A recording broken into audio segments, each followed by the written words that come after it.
Talk Media Limited, where complex ideas are explained clearly. Hi, I'm TaxMax. Let's break down today's tax topic. Quick tax fact: the biggest tax savings often come from decisions made before the year ends, not after. Year-end tax planning is not about last-minute fixes.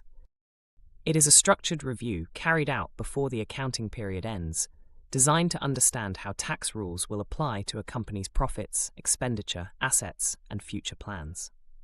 The aim is not to manipulate results, but to ensure that decisions are taken with a full understanding of their tax and commercial consequences. Tax planning should never be done in isolation. Before acting, companies must consider whether proposed actions could damage cash flow, reduce working capital, increase borrowing requirements, breach bank covenants, or affect investor confidence or market perception. Reducing profits too aggressively may also impact earnings per share and wider stakeholder expectations. Tax efficiency must be balanced against commercial stability. Effective year-end planning relies on up-to-date management accounts, reliable forecasts, and a clear view of planned transactions. This allows companies to model how changes in income, expenditure, or investment will affect corporation tax liabilities, cash flow, and the balance sheet. Without modeling, tax planning decisions can produce unintended results. Companies may consider bringing forward allowable expenditure or deferring income into a later accounting period. This can reduce current period tax or increase losses available for relief or group surrender. However, the benefit must be weighed against higher corporation tax rates applying from the 1st of April 2023 and future profitability expectations. Simple delays in issuing invoices rarely achieve deferral, as income is recognized on an accruals basis. VAT consequences must also be considered, particularly for partially exempt businesses. A provision is a liability of uncertain timing or amount. Under accounting standards, a provision can only be recognized if there is a present obligation from a past event. An outflow of economic benefit is more likely than not, and a reliable estimate can be made. For tax purposes, general provisions are disallowed. Provisions may be deductible if they relate to allowable revenue expenditure, follow accounting standards, and do not conflict with case law. Provisions are frequently challenged in compliance checks, so documentation is critical. Revenue repairs and maintenance are generally deductible, while capital improvements are not. Companies may consider whether planned repair work can be completed before the year end to accelerate relief. Redundancy payments are usually deductible, but provisions must meet accounting rules, and where amounts relate to remuneration, they normally need to be paid within 9 months of the year end to secure a deduction in that period. Accrued bonuses can be used to manage the timing of deductions. For tax, a deduction is available in the period of accrual if payment is made within 9 months of the year end. If payment is delayed beyond that point, the deduction is deferred. This allows companies to accelerate tax relief while deferring cash outflow, subject to accounting standards being met. Employer pension contributions are deductible only when paid, not when accrued.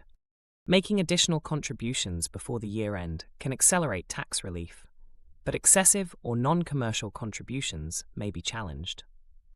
Large contributions above £500,000 may need to be spread for tax purposes over up to 4 years. Employee and corporate tax implications should both be considered. Capital expenditure planning is a major part of year-end review. Key considerations include timing expenditure to maximize available allowances, using the annual investment allowance efficiently within groups, understanding first-year allowances, including full expensing available between April 2023 and March 2026, and managing asset disposals to avoid unnecessary balancing charges or to defer reductions to allowance pools.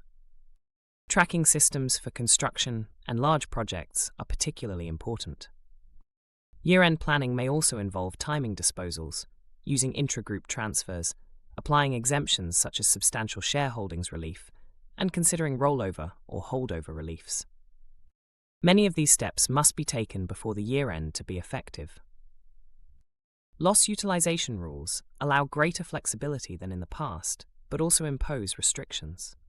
Post-April 2017 losses can be used more flexibly across groups. Carried forward losses are generally restricted to 50% of profits, subject to a £5 million group allowance. Capital losses are also subject to restriction. Companies must weigh whether losses are better carried back or carried forward, depending on tax rates and forecasts. Other year-end considerations may include overseas branch losses and exemption elections, foreign tax relief claims, withholding taxes on overseas income, and R&D reliefs and creative sector tax reliefs, including notification deadlines. These areas are often overlooked if reviews are left too late. Year-end tax planning is about early review, not reactive fixes. The most effective reviews start several months before the year-end, integrate tax and commercial thinking, and identify both opportunities and risks before positions become fixed. And this brings us back to the fact we opened with. Once an accounting period ends, many tax outcomes are fixed. That is why decisions taken before the year-end often create more flexibility than anything done afterwards. We left tax planning to the year-end. HMRC said, next time, try planning before the end. Educational content only, not advice. Rules can change.